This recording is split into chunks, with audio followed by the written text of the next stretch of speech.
So here, actually, if you try to visualize at this particular instant, you people will between this one you are having less. But as soon as these points are connected to this one, it is going to generate the high pulses. So suppose T is nothing but number of teeth that has been generated. So these are the teeth. These are the teeth. Okay. The one, two, three, 4, 5, 6, 7. These are the number of teeth on rotor. N is revolution speed. Means how many times it is generating the speed. So when it comes across, the train of pulses are generated. So the formula for speed measurement, speed is given by your n, pulses per second and number of teeth. So n is equal to p. P is number of pulses that are this, and t is nothing but it is number of teeth that are present over here. So p, that is number of pulses generated, divided by number of teeth present on that particular rotating body. Suppose suppose you are interested to measure it in terms of RPM, that is revolution per minute. The upper one is for the second, so it will be given as number of pulses per second divided by number of teeth on the rotor multiplied by 60 seconds will be the revolution per minute output your generated by your inductive type of transducer. Okay, capacitive type pickup transducer. Now, what is this capacitive?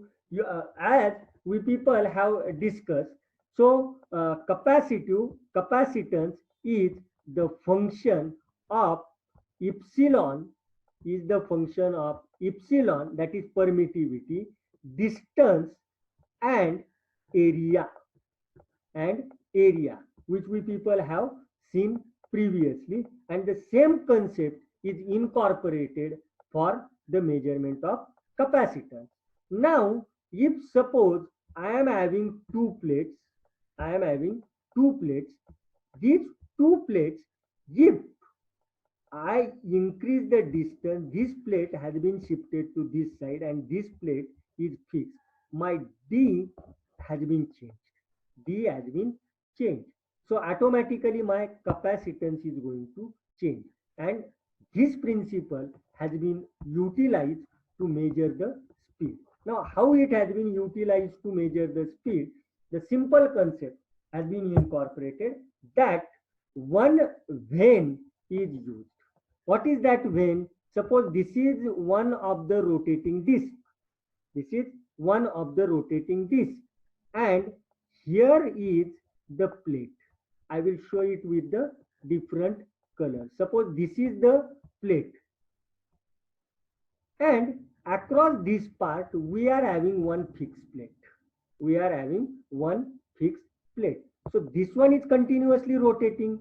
So when this plate will come, because across this part, you are not going to get the output. Across this part, you are not going to get the output. But when it will arise across this part, you are going to get the pulses.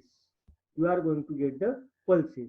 That pulses are measured in capacitive type of transducer or capacitive pickup tachometer. So various pickup devices, that means output generated will be in terms of voltage or current. So here devices can be used in conjunction with a digital converter to give a direct reading of the speed. So the output generated in terms of voltage will be calibrated in terms of speed. So inductive pickup tachometer, which was shown in the previous figure, as the individual teeth passes the coil, they induce an EMF pulse that is approximately modified and then feed to the digital counter. So your digital counter will directly convert that pulses in terms of the speed. Capacitive pickup tachometer is shown in the next slide figure as the rotating vane passes between the plates of a capacitance, its capacitance gets changed. So it occurs the number of pulses. This is modified and then feed to the digital count. So how it is measured? If you try to observe, if you try to observe, this is one plate, this is another plate. This is your rotating shaft, which is continuously rotating, and this is nothing but the vane. So what happens? Actually, if you see, here are the two plates, and this is the vane.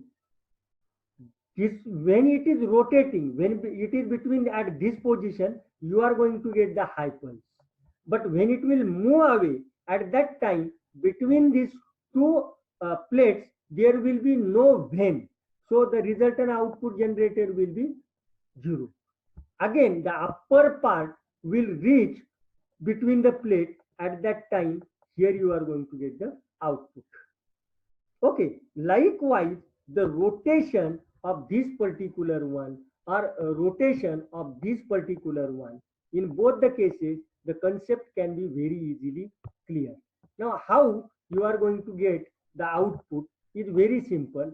Here they have shown this is the vane and these are the two plates.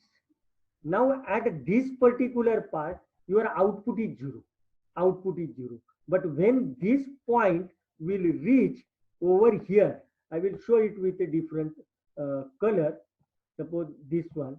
If this part reaches between this point, automatically you are going to get this pulse. But when that part is not over there, or that when part is not present, you are going to get this output. Likewise, train of pulses you people are going to get. But before that, what output you are getting and what precautions you have to take, that particular point has been specified over here. So first one, you are going to get the output in sinusoidal form, which we people are not interested to have.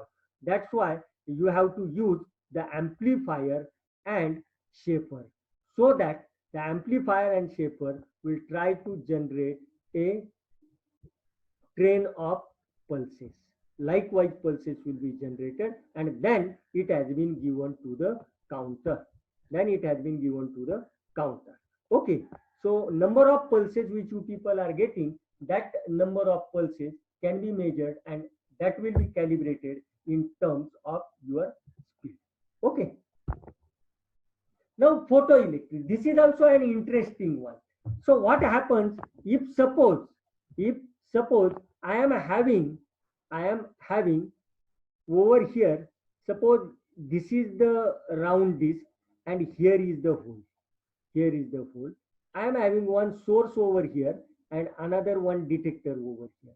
The source will emit the light. So this will try to pass the light and your detector will detect. So this will either show high depending upon its property or it will show low. But what happens if suppose while rotating, this one is continuously rotating. If suppose while rotating, this hole is attached one. If hole is present over here, definitely there will be no light which is passing from source to detector, because the entire portion is opaque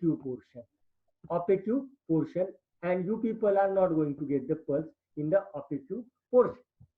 So photoelectric tachometer consists of opaque disc. Opaque means flat disc through which it is not going to transmit any output generated by the source to the detector. Okay, mounted on the shaft whose speed is to be measured. The disc has a number of equivalent holes. Now it may be one, it may be two, or equivalent number of holes may be there. On one side of the disc there is a source of light, as I have told you, whereas the other side there is a detector. So ultraviolet type of input output source and light you people can use. Now when there is a rotation of the disc, hole and opaque portion of the disk come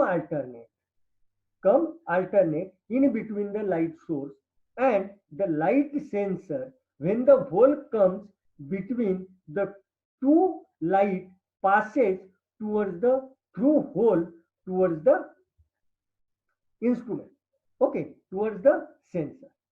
This actually, the resultant output generated will be in terms of pulses. How this is generated, I will show. See here we people are having a source, light source. Here we people are having, sorry, here we people are having light source. Here we people are having light detector. And in between there is a light. This is the fold, because light source and detector, they are in front of each other, light is passing.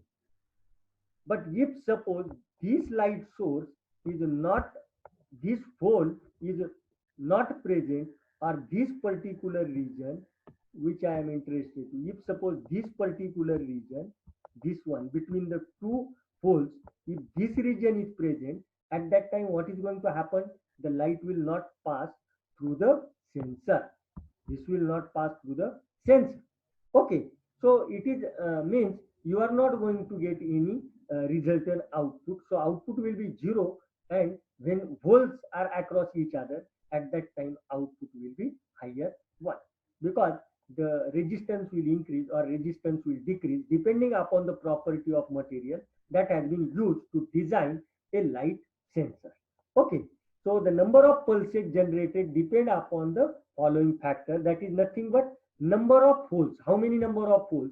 In entire mean, there may be a single hole, there may be a 2 holes, or there may be a 4 holes. These two, 4 holes. But here in this particular case, actually we people are having number of holes, that is 2, 4, then opposite to each other 8. Likewise holes are there, means in one rotation you people are going to get 8 pulses in one rotation. If there was one hole, means you should get 1 pulse, but here are 8 holes, so in one rotation you people are getting the 8 holes. Okay, then speed of shaft, your output will be based upon the speed of shaft. What is the speed of shaft? If you increase the speed, the rotation of that holes will also increase and the pulses will increase. Okay, but not more than that of 8, but number of pulses will be generated faster. Since the number of holes are fixed, therefore the number of pulses generated depend upon the speed of shaft. Electronic counter may therefore be calibrated in terms of speed. Okay, so over here, this is the number of speed, and these are nothing but these are some of the examples. If you observe over here, these are actually your holes. These are actually holes. These are not going to change. They are fixed. This is one of the system. This is the another system, or you can consider this as a entire assembly. So here you people can consider this as a source and this as a detector, or this as a detector and this as a source. And when this particular mean, actually this one arises in front of each other, at that time light will pass and you people will get the output. See here, this has been shown in this one. So light source will emit the light. When hole passes, the output will be generated over here. Okay, so concept is very simple, but it is optical type of transducer, or even you people can call that one as optoelectronic type of transducer. Okay, very simple concept.